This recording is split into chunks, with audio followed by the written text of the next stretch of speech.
Universe Podcast.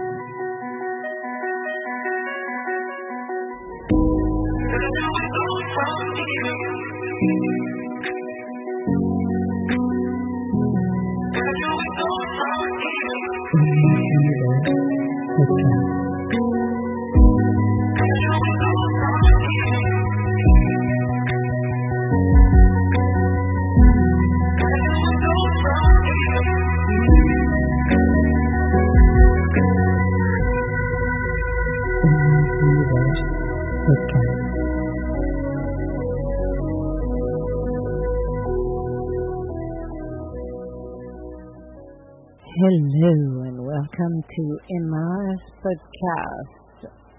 So, what are we going to be talking on the Monday in Emma's podcast? Good question. So, let's begin. Yes. So, we're going to be talking about something that affects actually all of us. Fear. Fear is something we all know intimately, yet we often don't talk about it in ways that empowers us. Instead, we let it hold us back, keep us in a safe zone, and stop us from pursuing what we truly desire. But what if we change the way we see fear?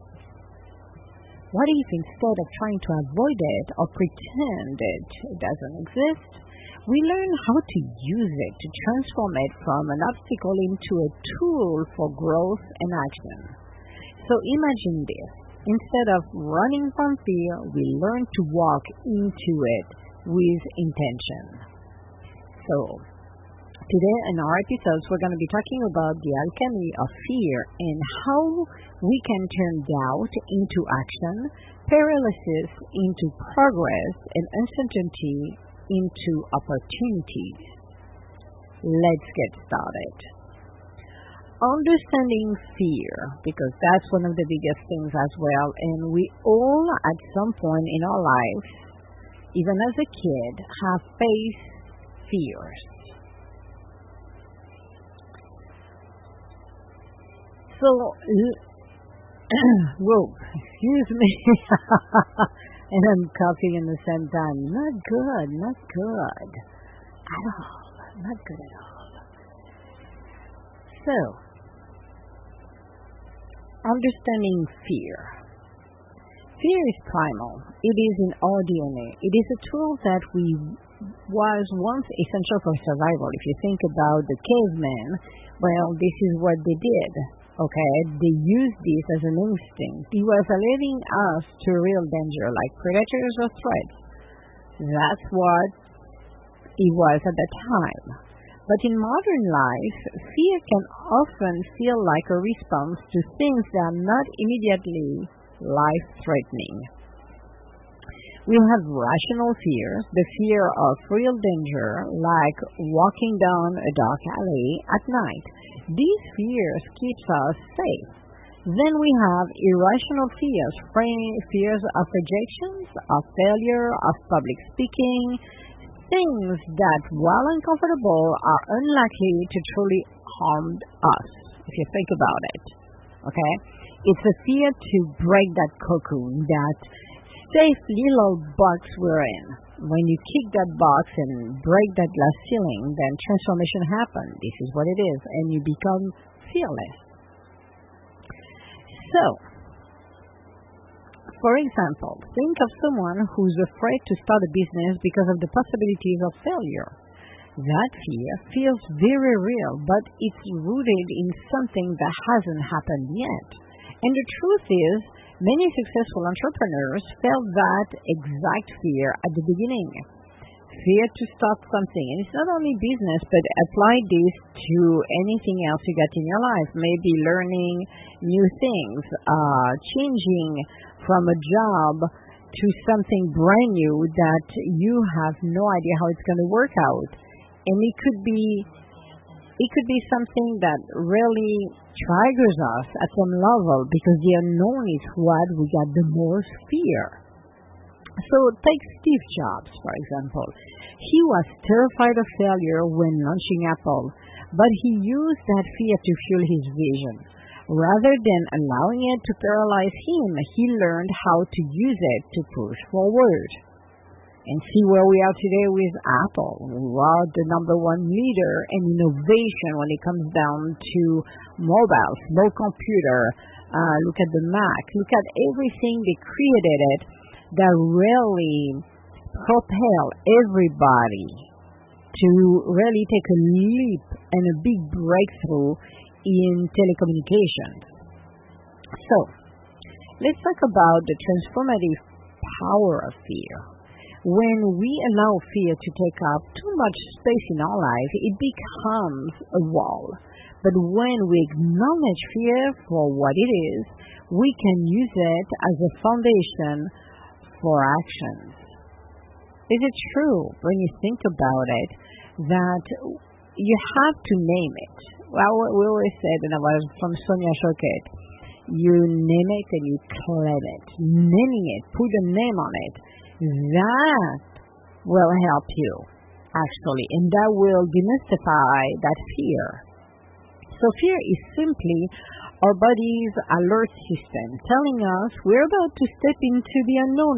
Again, the unknown territory, that unknown, that we don't know what's going to be tomorrow. And here's the secret. Stepping into the unknown is where growth happens, actually. Comfort zone doesn't make us grow at all. Fear can show us where we need to stretch, where we need to expand. It tells us, hey, this is important. This matters to you. The key is not let fear stopping us. Instead, take action despite it. When you feel fear, do the things you're afraid of. Every step you take toward it reduces its power. So a little story here about fear, and it's claustrophobia actually. Claustrophobia and fear of horses. Yes, sorry, I'm drinking my chicory as I'm recording, and I can say, hey, Mike, you're not supposed to do that, but am I going to do it anywho? So let's talk about fear of submarine. Yeah, that sounds like a crazy story, but a few decades ago, we're going back to memory land. A few decades ago, the little one and I, little one, aka if you don't know, is my sister. Little one because she's not younger than me. I'm the youngest one. She's 1 year older than me, but she's shorter than me. She's the little one. That's how I call her. And a few decades ago, we decided to go, I wanted to go back to Hawaii, to Maui. So as we were talking, we basically, I needed to get out from where I was, and I said, I need to just go to Maui. So we did the trip, and while we were planning this, we did a couple of things. One, claustrophobia, fear of small spaces. So we decided to go to use this and go into the submarine. And she doesn't like horses. She is in fear of horses. So I said, well, let's do we're going to do an afternoon, a few hours ride on horses. Instead of running away, we did it. I must say, when we went into the submarine, while laughing, and I'm like, uh-oh. When they shut, it's not the door, but the top, they sealed it, I got a moment of panic. So we basically breezed through it and were able to successfully do this. That was nice. And the few days after, because every couple of days we had activities we did. We did not, laying down on the beach, roasting like a piece of meat on a barbecue, not our style. So what we did is that we went to a ranch, and for half a day, so 4 hours, and it was in the morning on this one, we had a beautiful, basically, ride with the horses. So she was in the back of the pack because she decided that she didn't want to direct the horse. to guide the horse, which was fine. So she did it at the beginning, but she spent 4 hours on it. And one of the rancher, the cowboy, was behind with her and holding the horses, actually, which was very interesting, directing the horse. She had a gentle horse, but she spent 4 hours on it. And that was our fear of horses. So she was able to overcome it at that time, but we went heads on. I must say, you must be crazy, lady, to have done that. Well, maybe we were crazy, but at least we decided, the two of us, to go heads on first and just do it. Was it pleasant? Well, it was kind of pleasant, but it was a little bit, apprehensive. But we did not, back down. That's what we did. So it's recognizing that sometimes, and it depends what fear you've got, by the way, but in our cases, it was just pushing ourselves to do something that we had a fear about it. Now, is it going to remove the panic attack I will get sometimes? No, it doesn't. But at least it helps to be in a confined area, being able to breathe through it, being able to go through it for, half an hour, something like that, 45 minutes. But it was interesting to go down and do that experience. So, again, it's going heads on and do what you got to do. And I know for a lot of people, fear can be paralyzing, but we just decided to go and do a couple of experiences like that just to push the limits because we needed to do that. So let's talk about the tool for transforming fear into action. Let's talk about how we can actively change our relationship with fear. So acknowledge and label your fear because that's number one. Okay, the first step in transforming fear is to recognize it. It's not to put our hands in the sand and ignore it. It is just to say it. Stop running from it. Label it. I'm afraid of, fill out the blank, because of. The more specific you are about the fear, the less it controls you. And that's the key. When I started my company, I knew 2 decades ago I would run my own business. I will have my own thing. Okay? And it took me 2 decades, close to 2 decades, because it was in 2002 when I was talking with Jay, and I started in 2017, something like that, officially. I had opportunities to start it earlier. I had opportunities. I did not. Why? Because I was afraid. I was afraid of the unknown. It wasn't the fear of not doing it or fear of success. It was afraid of the unknown because that was scary for me. It was like, oh my God. So when you're more specific and you're just recognizing where are your fears, and that will help you. Reframe fear as excitement. Think about how you feel when you're excited. Your heart races, your palms sweat. These are the same physical sensation as fear. So when you feel fear, try to reframe it as an excitement instead.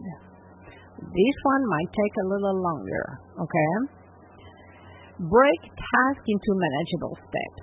Fear often comes from feeling overwhelmed, and that's so true. If you're afraid of a big project, break it down into smaller manageable steps. Each small wins build momentum, and fear starts to fade. I talk, and I give example, I think that was last week, in regard of staying focused.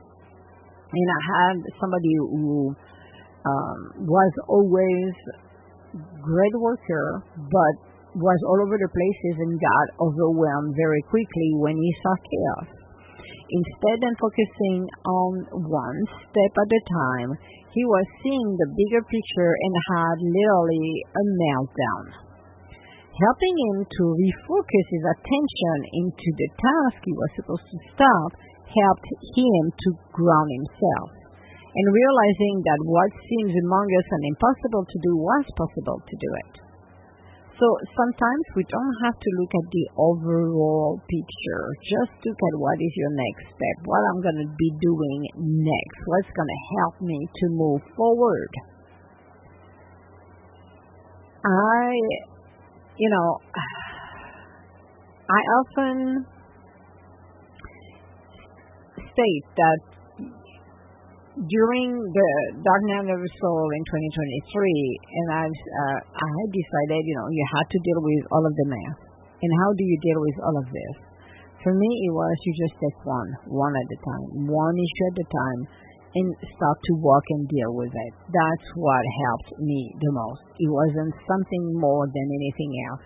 One small step. Something manageable for me to be able to do the next one and the next one and the next one. Because small wins build momentum and fear starts to fade. So if you break tasks in manageable steps, the fear often comes from the overwhelming feeling. But if you're afraid of big projects, just step it down. Take it in two chunks. The agile style is you take a huge project and you are actually creating a sprint. And those sprints are small milestones. It's not the entire shenanigans. It's just one milestone. Few steps, one small goal. And when you're adding all of them, then it becomes a big goal. So if you're afraid of starting a podcast, don't think about the entire series. Start by recording one episode, focus on just that one. That's how I did. I have over thousands of episodes right now, but I started with one. I wasn't projecting I would pass 1,000. I was projecting nothing, then just do what I was doing, and that's it. I don't look at the overall. I'm just looking at what I want to do this week, what I want to talk about today, and that is it. The rest is history. I let it roll. So that's what people should be doing. Don't look at the overall picture, because often people get a lot of issues. So think about it. Think about everything that needs to be done, but take it in small chunks. Don't try to take it in once. It's gonna turn you like crazy. Now, let's talk about embracing fear as part of the process, because fear isn't the enemy, it's a guide. If we learn to see it with it instead of fighting it, it teaches us how to show up and how to grow. As we move through our lives, learn to embrace fear. Don't expect it to disappear, because that will be a lie. It's not going anywhere, but we can learn to move with it, to acknowledge it without letting it run the show. You run the show. We run our own show. Fear is acknowledging actually that we're starting something brand new, that we're going into the unknown, we're going to uncharted territory. That doesn't mean we're going to fail at it at all. It's letting us know we're going from a space where we are cocooned to the known, to the unknown. This is what it is. It's part of metamorphosis. And we have to embrace all of this and some more. But a lot of people are afraid. Yes, think as a kid, when you change school, the first week, when you go there, maybe you're going to see your friend. Maybe you're not going to be in the same room than your friend, but you're going to make new friends. And guess what? After a few weeks, you're going to be fine. Well, that's the same when you get a brand new job. When you get a brand new job, then it's exciting, it's scary in one way, but you're going to have new people, you're going to learn new things, and a few months later, you're just fine. It's just the apprehension to say you're starting something new. You're going to uncharted territory. That's the apprehension of not having your bearings yet. So, I want to leave you with this. Imagine the freedom of living your life, not avoiding fear, but facing it heads on. Take one small step today towards something you're afraid of, whether it's sending that email, making that call, or stepping into a new opportunity. And remember, fear doesn't stop us from achieving greatness. It can only stop us if we let it. So, think about this Steve Jobs in a word. Think, and I don't care how you feel personal about those people, but think about those guys. Think about Jeff Bezos, who started something that people didn't believe it would work, but he had a vision and he kept going. Those individuals are like us, except they did one thing. They embraced the fear and they kept going, following their vision, following their instincts. And this is what we all should be doing. So think about taking one small step today towards something you're afraid of, whether it's sending that email, making that call, or stepping into a new opportunity. And remember, fear doesn't stop us from achieving greatness. It can only stop us if we let it. I'm going to repeat this. Fear doesn't stop us from achieving greatness. It can only stop us if we let it. So, thank you for sharing this moment with me. Until next time, may you turn your fears into action, and may the action lead you toward the life you were always meant to live. Because we're supposed to be living our greatness, our best life. And you know what? Without the fear, we can do it. So, take the fear as your partner and get going. All my love, guys, and I will talk to you later. Bye now.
Podcast.